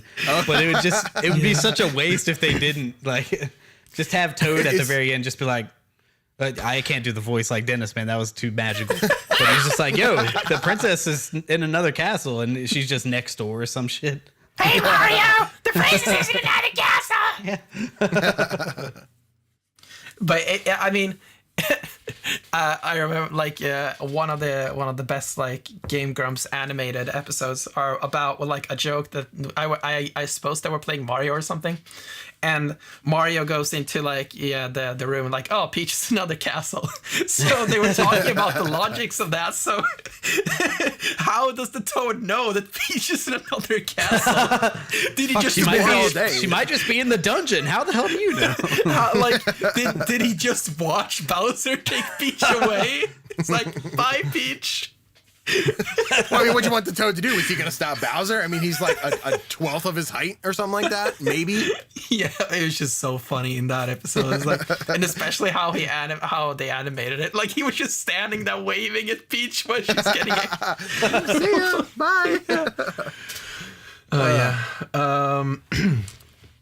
But yeah, I definitely want to see some kind of cool. Like, I could see, because yeah, they can't solely like depend on Mario defeating his enemies by jumping on them. Yeah. I would imagine. Oh my god! Yes. The Dennis has an swing. idea. The swing from Super Mario 64. Obviously, that's how he defeats Bowser. Okay. Oh yeah. Okay, I was like the swing. I was thinking like Yeah. the music style. I'm like, what? He grabs Bowser's tail and he swings So he just around throws him into and a he fucking throws spike him. bomb. Yo, I'm all about it. Yeah, that would be awesome. So is there any like game logic thing from Mario that we're gonna see in the movie where, you know, it's just weird game logic, you know? I think we should see the shrinking Mario. Like, he gets like, he's fighting, gets like poked by Goombas, like wink, wink, wink, and like shrinks to little Mario. Is like, ah, damn, I gotta find a mushroom quick, and like, you know, grow something like that. Yeah, that would be funny. But I think he don't has think to we're gonna use do that. he has to at some point use his enemies as projectiles, whether it's like bombs or Koopa shells. And they should go all like Kaizo world on it, like him doing like shell jumps and shit. Like, go ultra parkour with it. Like, Oh man. they should have some like I mean, is he gonna be breaking bricks with his head or something? Or I don't know. That'd be Yeah. a weird thing to see. But I mean, like, it makes sense. They probably wouldn't break. They'd be like they are like the ones that just are like, well, I guess there are breaking bricks in the 3D ones. I don't know. He never actually breaks them with his head. He does it with his fist. Right. oh, okay. Yeah, so I could see them do that. Ba-ding, ba-ding, There you go. ba-ding, ba-ding, ba-ding. Gotta get What are coins gonna? Are coins gonna be in this game? I don't know. Like In this movie. Fellowship of the Ring, you got like he's got a coin he's got to toss into a volcano. I could see like a funny scene or something where one Toad is just like collecting multiple coins Oh until my he can't God. carry more of them. Oh yes, just one Toad like going all Gollum-esque. Oh man. Yeah, I think there's definitely a movie here. There's a lot to sift through, but I think we've given Nintendo enough to be like, hey, Illumination, here's what we got. We got these cool guys on YouTube. They got this idea. I think we just take everything, kind of smash it together. We have a perfect And movie. then cut them a check. Yeah, Exactly. please hire us. We can direct the movie, sure. Do you think there will be any kind of Mario Kart in the movie? I don't see it. Or any like wouldn't see that. reference to the Mario sports games? It'd have to be something pretty basic and obvious. Like, I don't see Mario getting in a cart or anything and driving around, but like, I don't know, maybe like you see like Keto fly by with like the traffic light or something, or something like that's from Mario Kart specifically. But I don't think we'll dive into a Mario Kart. I can see like the battle with Toad and Goombas, like at the Peach's castle, zooms out and you see like a cart war going on. Like they zoom out and you see in the distance there's like a kart race going on, and maybe like with the Goomba Toad wars, they're like throwing shells and shit at each other. I can see that. But I don't see it playing into too much of the story. Yeah, it could be a reference or something like that. Right. Yeah. Yeah. So what is the final encounter at Bowser's castle? Cat Bowser. Cat Bowser. We get. I want to see the classic clown car. I want to see Bowser Jr. in that thing or something. Oh yeah. Yeah. Definitely. And you got to get through him to get to Bowser. He falls in the lava, turns into the giant dry bones Bowser, maybe. Yep. I wouldn't mind seeing that cool like Fire Bowser from Rabbids, that like final boss one. Oh yeah, that was epic. I think that'd be man, cool thing to see. It could totally be like he breaks the bridge with an axe, right? He falls in the lava. You think it's over. Then dry Bowser comes up. That's when he needs to implement this giant swing thing. Mario's like, all right, gotta get some strength. He could get that super mushroom from the DS games. The Mega Mushroom. We have like a Godzilla-sized fight in this movie. Yo, Illumination cut us a check. Just do it. Yeah, Bowser. Like at the end of like or pretty much all the new Super Mario Bros. Games except DS, where Bowser gets really big. Yeah, through Magic Koopa. So like, basically the first like phase of the battle is like Mario throwing Bowser by his tail, you know, and then he's defeated. But like Magic Koopa comes to like, like and just like magic. It does this like magic pixie dust around. Yeah, and then Bowser just grows like super big, and then Peach is like, "Hey, here, Mario!" It's like fucking mega mushroom, and Mario's like, "It's me, Mario!" I mean, it would be super hilarious if Luigi grabs the mushroom. Oh shit! Make Luigi the hero. Just do it. Oh man, Luigi ends it. I mean, it would be an awesome like if there's a ghost mansion. I was just gonna say like Luigi's mansion in the vacuum. Yep. Yeah, and Luigi and Egad shows up and gives him the vacuum. Fuck yeah, I'm about it. I mean, we just need a Luigi's Mansion movie. Like, let's be honest. Oh, absolutely. That'd be really cool. Yeah. I'd love it. Yeah. So, okay, I think we've talked enough about the movie itself, but like just quickly, what is the Nintendo Cinematic Universe? We have the Super Mario movie. We have the Luigi's Mansion movie. We have the Donkey Kong movie. Detective Pikachu. Oh yeah, Detective Pikachu. But it's... I don't see Detective Pikachu being canon to the NCU. It should be. It should be. Yeah, I think we get some kind of unexpected like two smaller franchise, maybe like an Arms and Splatoon, or like Splatoon, or maybe like some Mario Sunshine kind of movie where we meet the Inklings. Or I think they're small enough where they don't get their own movie, but they get introduced in another person's movie. I mean, we gotta have a Zelda movie over anything. Of course. Like, yeah. I really want to see an Arms TV show, like you know, like the classic like high school TV show, you know, where where they're learning about their abilities, and it's like you can see like Springman, Ribbon Girl, and Ninjara or whatever just hanging out, my girl Min Min, people what's up? From Master Mummy or whatever. That'd be pretty cool. Yeah, I dig it. They started with Star Fox Zero, their marketing with that anime or whatever. That was pretty cool, actually. Yeah, that was. I can see them. I liked that. I liked it more than Star Fox Zero. Yeah, dude. If they did like an actual Star Fox anime, I would be about that. Yeah, we definitely need a Star Fox movie. Yeah, that'd be pretty cool. A Metroid movie would be so fucking awesome, I think. That could be a crossover. The Metroid and Star Fox, we meet one or the other in that respective movie. I think I'm more likely Star Fox in a Metroid movie, not the other way around, but that could be one of those ways of like, yeah, we got him here. Would that be more of a mature themed movie? Oh yeah, definitely. Metroid? I mean, it wouldn't be mature. yeah. It would be at the max like PG-13 or something. Yeah. Dude, I would love like a almost Alien style movie with Metroid. Yeah, that would That'd be awesome. cool. I think the most thing that no they do chance would- in fucking hell, but Oh, no, not at all. it would be awesome. Nintendo not about I mean, that, but that franchise is pretty dark, especially in the beginning, like the Yeah. first 3 games, man. Yeah. I mean, you see like environmental storytelling with like people dead in the background and all kinds of shit. Yeah, I mean, Metroid would be super cool as a movie.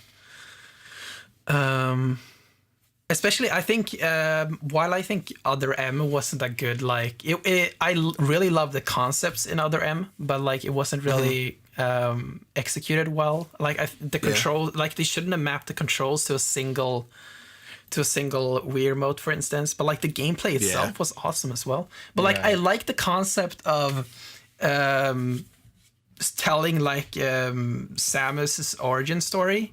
So, like, I could see if they were to like either remake Other M or do a movie about it, like where Samus is a very reserved and quiet character who kind of talks only sometimes, while they also tell the origin story of her in the flashbacks, and she's way more talkative in the flashbacks, and then like towards like the climax of the movie, you see the point where Samus becomes a more quiet person. Like why did she become this more reserved and lonely? That sounds awesome.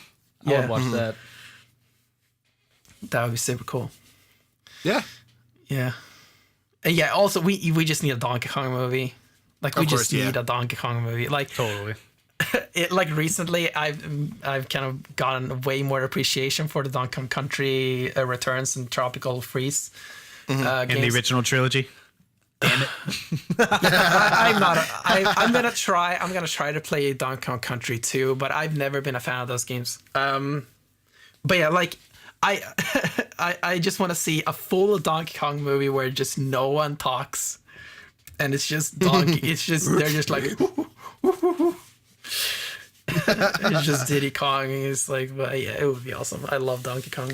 I mean, to fit Did my any of you personal guys- touch, if they took that back to like, you guys remember like Donkey Kong and like the Crystal Coconut and stuff like that? I If was we had, just about to ask if you guys ever watched Yeah. that.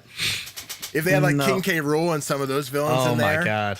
I think that'd be a really cool thing to have. Plus, those characters like talk. I don't want Donkey Kong to talk like he did back then, but like King He K. was Rool, like if he comes talking in and talks, rapping. It was the worst. The big bad monster, he's coming after you. Yeah. I gotta go watch I have this. no dude. idea what you're talking about. My god.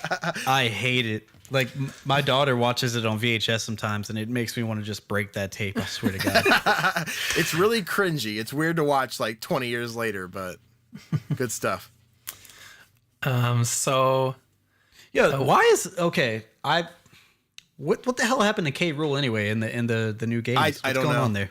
I don't know. I think it was a I- rare They need to deal bring back thing. the Kremlings. They gotta bring back Kremlings. I mean, Come on. I would say Yeah. it's retro wanting to have their own kind of interpretation of enemies in the franchise, Yeah. because the Kremlings are like rare Iconic. creation. Awesome. Those are the words you're looking for. I agree. But yeah, like super quickly, what would a Zelda movie look like? That is so hard because I don't want Link to talk, but I feel like he needs to in this movie. Yeah, I think if we get a Zelda movie, I think that is so much different than Mario. I think that'll be something we haven't seen before. That'll be a whole new thing. But I think it'll be, if it had it closest to a game, it'd be Breath of the Wild, but not copy paste. You know, like I think we'd have Blue Tunic Link, and we'd have like maybe a Divine Beast reference here and there, or something like that. But I think it'd be something we haven't seen before. I think it'd be fresh from the ground up. I had a really cool concept for a Zelda movie trilogy once, Okay. where basically the first movie is all about like his rise or like his awakening to the quest that he has to save the world and all that stuff. He grows up in some kind of similar village to Ocarina of Time, like where he's in Kokiri Forest and all that.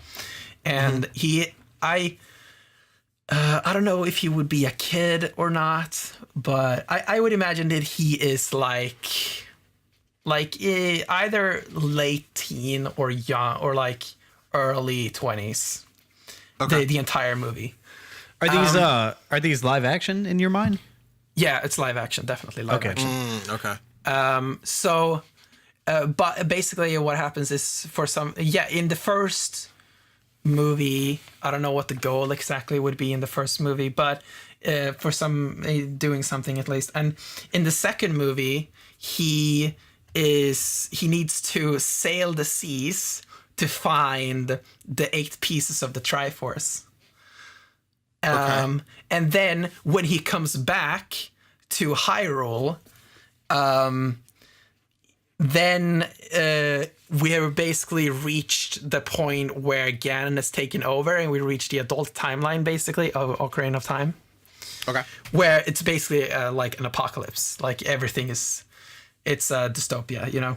And he has to find the Master Sword and then defeat Ganon.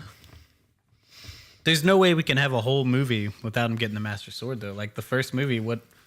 Maybe the How first does that- movie would be him getting the Master Sword. Dude, I'm about this. This sounds amazing. I'd would- watch it. I'd see it. Yeah, I'd see it too. I would love just a live action Zelda movie. Now, I feel like the first movie needs to start out with him as a kid, and maybe them explaining that he's a mute or something, and his I don't know, something happens to his parents, and he's sent off to live with these Kokiro people. Yeah, I wouldn't want mean, him to be a mute character though. I would want him to be like he doesn't really talk a lot, but he is not mute. That I would say. Okay. Like he's a very reserved character, but he does talk. I think it'd be hard to pull off just because everyone's so set that Link is silent and doesn't talk. If they'd get the right voice actor, I think it could be done well. But I think one little slip up and you're gonna have a bunch of people just like, you screwed up, Link. What's wrong with you? Well, what's funny is in the games he does make dialogue choices. Like it's just like you never hear him speak. Yeah, he does talk. And even in Breath of the Wild, like the canon reason why he's not talking in Breath of the Wild is that he, it says in one of Zelda's like journal entries that there is some reason as to why Link does not talk. Because yes, the reason is that there's something about all the responsibilities that he has that he would rather like keep all of his worries and feelings locked inside of him instead of expressing himself.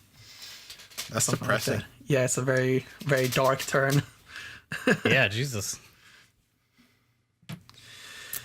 But yeah, any more? I mean, let's be honest, Star Fox would just be a Star Wars movie, right? Pretty much. Not too much there. And that's perfectly fine. Well, I Yeah. think it'd be interesting if they did his father's storyline for maybe half the movie.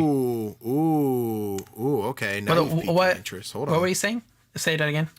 Like his father's storyline, because in yeah. both games they talk about how his dad founded Star Fox's team and Peppy was Yeah. on it and stuff, and you know, like with Star Wolf's team and a bunch of them went head to head and basically destroyed the team that Fox would later grow into being the leader of and stuff. I think that could be interesting. That sounds awesome. I'd be really into that. So one of the movies I would like the most is an F-Zero movie. Dude, that would be. That would be awesome. Those characters are so bizarre. I could totally see it, but man, that would be a weird fucking movie. Yeah, like imagine just Captain Falcon is just like this. I always imagine Captain Falcon the way all the memes imagine him. Like he's just this super cool dude that's like Show me your completely moves. invisible. Yeah, show me your moves. Blue I Falcon. think it'd be a cool movie, but I think it has to be one of their much earlier ones because we haven't had an F-Zero game since GameCube, I believe. So I think it's such an underdeveloped franchise at this point where if we bring it out early enough and it builds into the universe versus like we've already made 5-6 movies, now here's F-Zero. Well, you know what? They did that with Guardians and Marvel. Well, I don't know. Yeah, Man, that's a different one. I could totally see a F-Zero game on the Switch because that Man. Yeah. Oh yeah. It's Please time, bring back guys. F-Zero. It's fucking Yeah. time to bring it back. Yeah. I mean, me and my buddy. What if that is the launch game with the online service? They're just like, by the way, F-Zero online multiplayer, just like, fucking give me. Yeah. Yes, please. Just remember, guys, Me- he said that here and now. He said that here. So if we get F-Zero, we call him. Cut him a check, man. Cut him me and my buddy Oscar, who I do podcasts with and game Let's Plays with occasionally, we are like, he is a huge F-Zero fan. He loves F-Zero and he loves Captain Falcon. We make Captain Falcon references to each other all the fucking time. Like after like a regular conversation, it's like, show me your moves. Falcon punch. It's all the time. But yeah, like I just imagine Captain Falcon being this like Superman character who's like super cool and he's invincible. He's got this cool hovering car, and he fights enemies like Falcon punch and all this stuff. It would be awesome. That'd be super cool. Like I've always imagined like a Captain Falcon brawler game where it would be so funny, it would be so over the top. Basically, the way he enters a stage is he's on an F-Zero track running next to an F-Zero car. And he can just run right next to it and he can just keep up with it and then jumps into the stage. That's how the game works. That would be amazing. That's how I That needs to imagine happen. Captain Falcon. He's just like super over the top. He doesn't make any sense at all.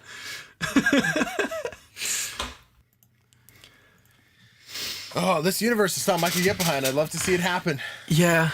And then in the Smash Bros. Movie, you fuel the fire and give like a Captain Falcon Samus romance. Ooh, hey there. All right. Yeah, like they're in the same world, and like everyone assumes that Samus is a guy, but then Samus talks, and Captain Falcon is like, whoop, cool looking at her, Oh, like, now, hey. and then you get this like what was his name? Ramon from Fast and Furious. Yeah. Oh my god. And he's just like on her all the time.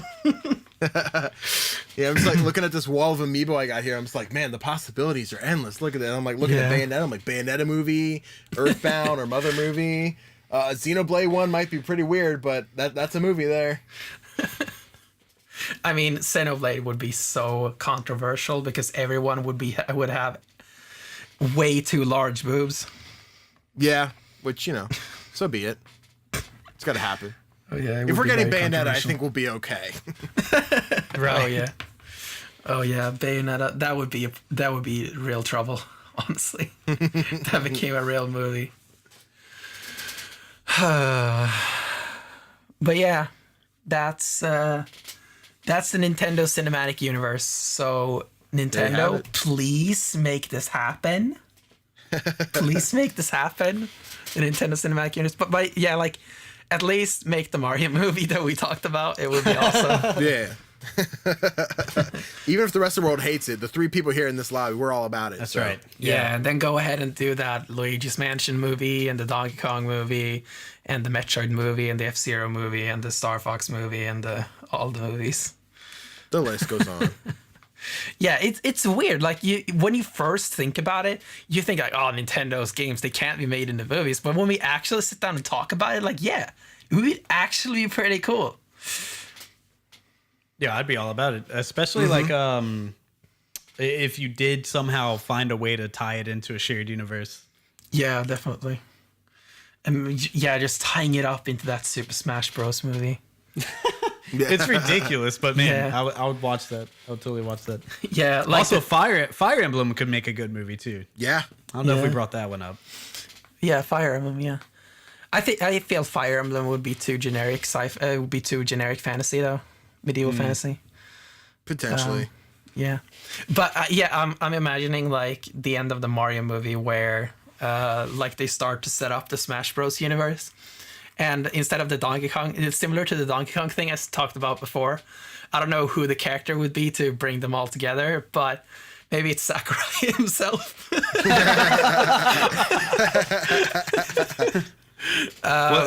You just see Sakurai like place this like stagnant like Kirby doll, like they do on the original N64 by the toy chest. that'd be so cool. Now the character who brings them all together is Kirby. Oh shit! Kirby is the central. It all depends on Kirby. That'd be great. And he has this like eye patch that is Nick Fury. He's Got like a goatee. He's like standing in a room in Peach's castle or something towards a window, exactly the way. I'm just thinking about this exactly the way the scene happens at the end of Iron Man. Oh my Where god! he's just standing in Mario's room in Peach's castle, if they have if he has like his own house or whatever. Mario comes I'm here into to talk the to room. you about the Smash Bros. Initiative. Yeah, Kirby's like, let me tell you about the Smash Bros. Initiative, and then it's like.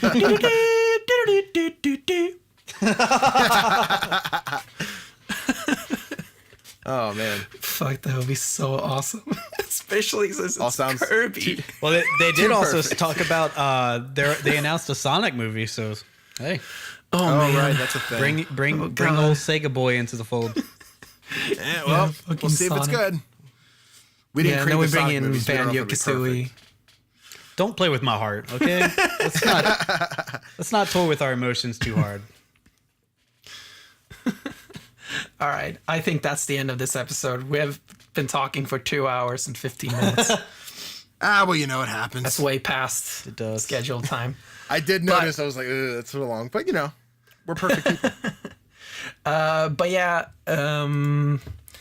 that's the end of the episode. Hope you really liked it, even though it got very long.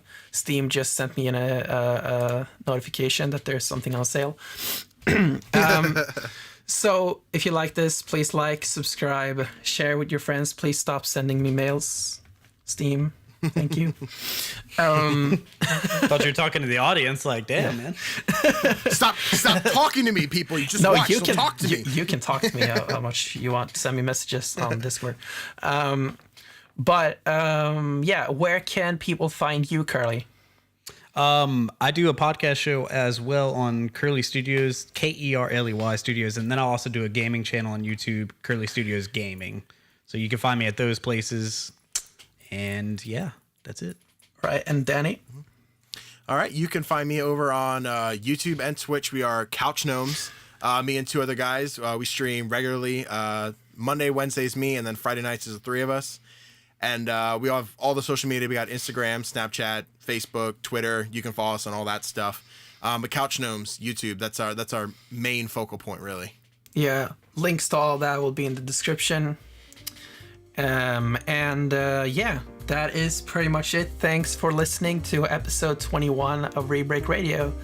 We'll see you next week. Bye. Bye. Peace.